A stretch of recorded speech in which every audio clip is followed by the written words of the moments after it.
Hey guys, welcome to day 21, beliefs. So glad you're here. Day 21, beliefs. You know the saying, if you don't stand for something, you'll fall for anything, right? If you don't stand for something, you'll fall for anything. What are you standing for? What do you stand for? What are your beliefs? You know, a belief is a feeling of certainty that we feel. A belief is a feeling of certainty, that we're certain about something, right? So what are you certain about in your life? Our accepted beliefs are unquestioned commands in our nervous system, right? Our accepted beliefs are unquestioned commands in our nervous system. So what are your automatic beliefs? What do you automatically believe when people talk to you? Like as an example, if I come up to you and I say, hey, do you want to go skydiving? You're automatically going to say, absolutely not. Or you're going to say, heck yeah, let's do this, right? What are your automatic beliefs? Because you're either going to say, skydiving, pain, I could die, so no. Or you're going to say, heck yeah, that's going to be a thrill, let's do it. What about running a 5K? You know, a group of runners or a marathon. If somebody were to ask you, hey, you want to run this marathon with me? You're either going to say, absolutely not, or yes, let's do this. What do you believe about yourself? Do you believe that you can run, over 3 miles without, dying or without, falling out on the side of the sidewalk there, right? What if I walked up to you and said, hey, let's go try this new vegan restaurant? You're either going to say no because vegetarian, vegan food is bland and doesn't taste good, or you're going to say, yes, that sounds healthy, that sounds delicious, so many different flavors you can put together, let's do this. What about if, your spouse or, they would say, hey, let's have another kid. You're either going to think, more money, more stress, or you're going to think, yes, more joy, The more the merrier, right? What are your beliefs? Right? So why am I talking about beliefs? Hold on. Sorry. I was cooking something on the stove. I had to turn it off. My bad. Okay, so why am I talking about beliefs, right? Why am I talking about beliefs? What is the importance of it? Why is it important? Like on this 30-day Kickstart challenge, this lifestyle challenge, when we're supposed to be talking about health and wellness, why am I talking about something as simple as beliefs? Like, what do you believe?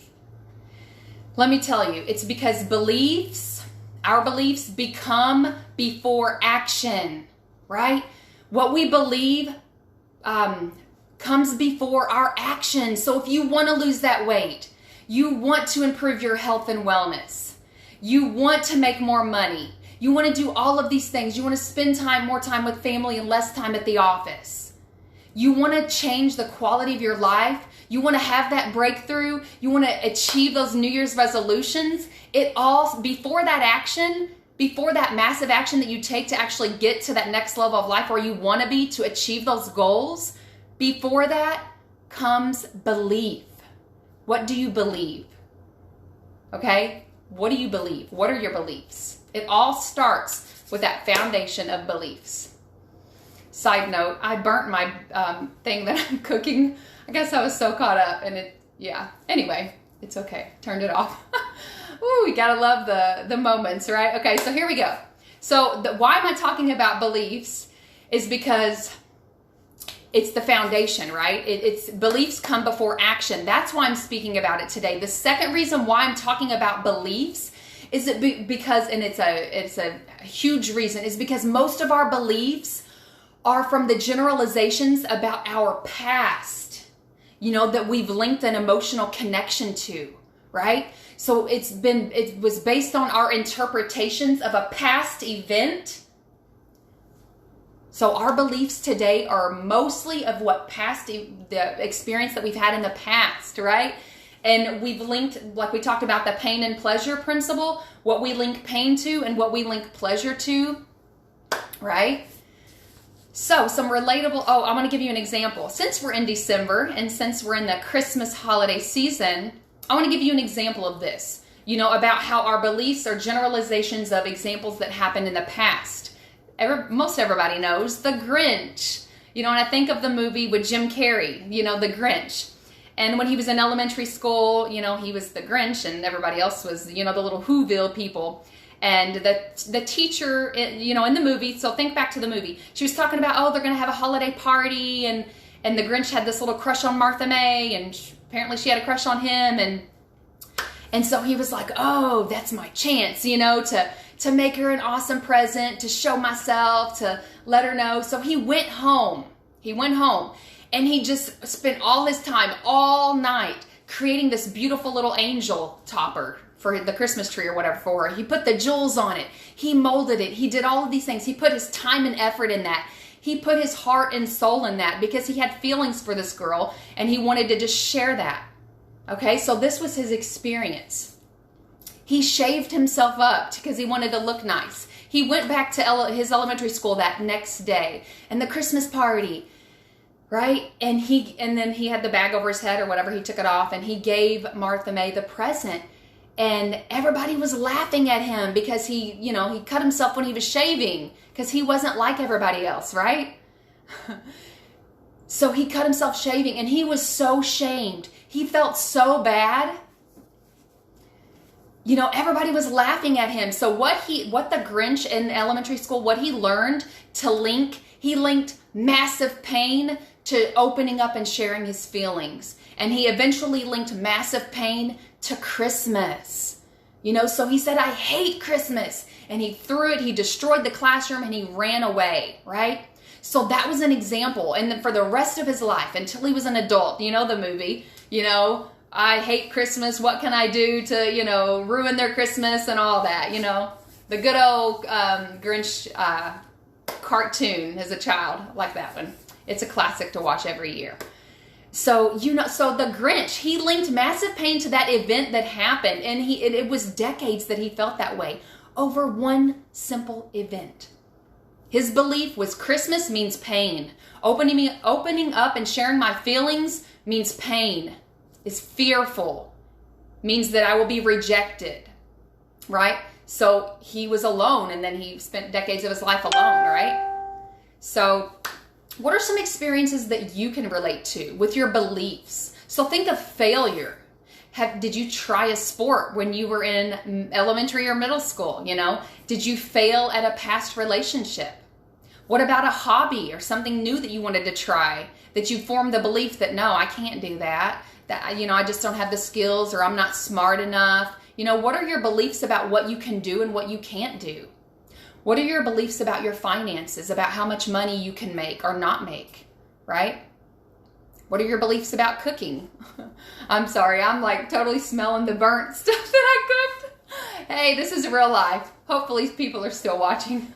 Anyway, so our beliefs can empower. Okay, so our beliefs that are disempowering, it is when they limit us. So when we're limited, we're believing disempowering beliefs, right? Those negative beliefs. And guess what? Many of our beliefs are passed down from our family, from the environment, from society, from how we've been conditioned year after year, decade after decade, So think about, in the 1800s and the early 1900s, the belief was that women should stay home, and that the men should be the breadwinners. Think about yourself. What is your belief about yourself? Are you strong enough? Are you capable enough of doing something? Are you special? Are you loved? What are your beliefs about the homeless? Are they drunks? Do they just want to get your money to buy more drugs and alcohol? Or do they just simply need to be taught? Do they simply need to be informed and have the skills to survive? What are your beliefs? I'm no right or wrong. I'm just simply presenting the information here, right? What are your beliefs about equality? 2020 kind of opened up our eyes, right? Again, So what are all men created equal? What are your beliefs about that? With the racism and the segregation, and the Black Lives Matter and the All Lives Matter. Where do you stand? What are your beliefs about that? What are your beliefs about marriage? For years, marriage, the definition was between one man and one woman. as we've grown through the decades, they've changed the definition of marriage. So what are your beliefs? So beliefs have the power to create beautiful things in our lives or the power to destroy, right? So I think of the hospital patient who's in the hospital. Every doctor knows, every nurse knows that patient, their beliefs are so strong. Like their beliefs in if they're going to survive COVID maybe, who knows. Their beliefs, or survive cancer, or survive any sickness. The doctors know that when that patient believes that they are going to get through it, they're more likely to overcome that, right? They're more likely to overcome it. It's in our immune system, right? So our beliefs, think about that. So Tony says it's not the events in our lives that shape us. So it's not what happens to us that shapes us, but it's our beliefs about what those events mean. It's about how we interpret what happens to us. So the Grinch, how did he interpret what happened to him? In a negative way, right? So our beliefs can empower us or disempower us. I think of a story that Tony told, and I'm just going to read it because my words don't do it justice. I don't want to forget any details out of the story. So the points that I'm getting are from his book, Awaken the Giant Within. If you haven't read it, I highly recommend it. So the story goes like this. He was bitter and cruel, an alcoholic and drug addict who almost killed himself several times. Today, he serves a life sentence in prison for a murder of a liquor store cashier who simply got in his way. He has 2 sons, born merely 11 months apart. One of them grew up to be just like Dad, a drug addict who lived by stealing and threatening others until he too was put in jail for attempted murder. His brother, however, is a different story. A man who's raising 3 kids, enjoys his marriage, and appears to be truly happy. As a regional manager for a major national concern, he finds his work both challenging and rewarding. He's physically fit, has no alcohol or drug problems. So how can these 2 young men turn out so differently? Right? Having grown up in the same environment with the same parents, how do they grow up differently? Both were asked privately, unbeknownst to the other.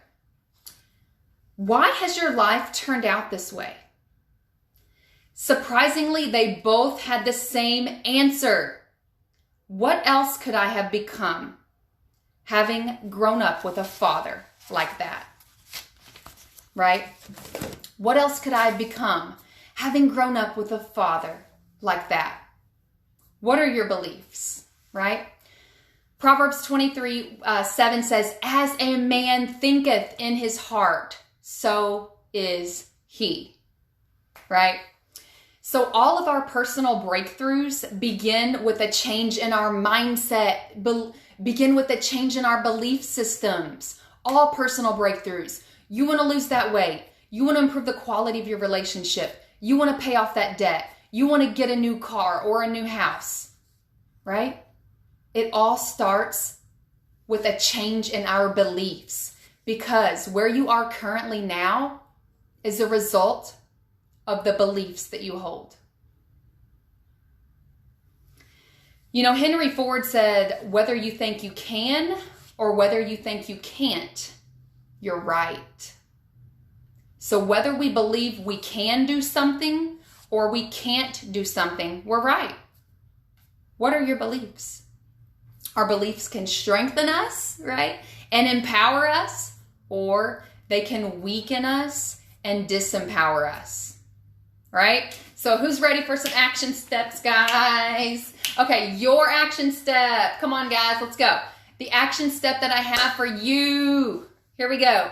I want you to share in the comments an empowering belief that you hold. A disempowering belief that you have.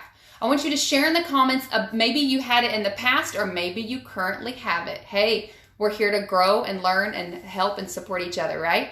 So share a disempowering belief that you currently have right now, a belief that limits you, whether it limits you in your finances, limits you in your health and wellness. I want you to share below a belief, a limiting belief that you have. Then I want you to share an empowering belief, okay? Share an empowering belief. Now, when we make these belief statements, you can use statements like if and then, okay? And then I have some examples I want to share from when I did this little strategy years ago.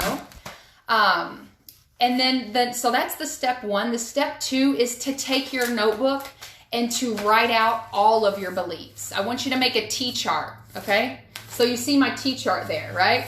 So I have a T-chart, and on the left-hand side, I have my empowering beliefs. On the right-hand side, I have my disempowering beliefs. Write them all out in every area of your life. What are your beliefs about yourself? What are your beliefs about God? What are your beliefs about others? What are your beliefs about relationships, about religion, about scarcity, about opportunity, and about time? Guys, you need to take this time because we don't consciously think about what we believe. We're so fed by the media and other people that we're not living the lives that we want to live. We wake up and we're like, how did I get here?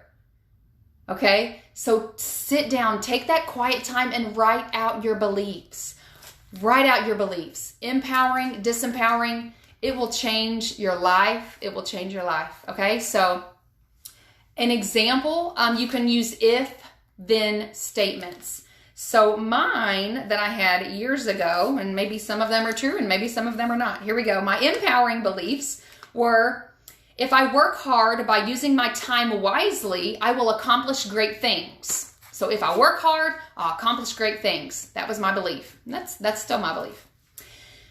If I save, give, spend wisely, I will be financially stable and financially fit. So I went through Dave Ramsey's program. Some of you guys are familiar, Financial Peace University. And I created the belief that if I save my money and if I give 10% or even more to, things like that, tithe and whatever, and then save, give, and spend bills and things, that I will, if I live on that budget, then I will be financially stable. That was my belief. Another one is, there is enough time to do all that I need and want to do. That's an empowering belief right there. Disempowering beliefs, I'll share one because these are very personable and I'm sure yours are too. A disempowering belief that I had in the past was, if I speak up, I will embarrass myself. People will think I'm stupid and I will stutter and not get my message or point across. Okay, so I had that belief. And you know what? Sometimes these disempowering beliefs come back up to bite us in the rear, right? So we really have to, be conscious of our beliefs. So that's why we're writing these out. That's why we're taking the time. That's why we're doing these action steps. That's why, because we want to change the quality of our life. We want to improve our life. Do you want to improve your life? Do you want to be happier? Do you want to be healthier? It all starts with your beliefs. And then later on, we'll talk about decisions, right? Okay. So my new empowering belief that I adopted, that's why I'm looking right at you on camera right now, is my new belief is I push past the fear. So if I speak up, I will break out of my quiet, reserved shell. I will interact more with others. I will make connections. I will make friendships. I will express my views. And I will add to the conversation of others. And I will share what I know and give and gain wisdom. That's my new empowering belief. I have many more, guys. Take the time to write them all out in every area of your life. Write them down now. What are your beliefs?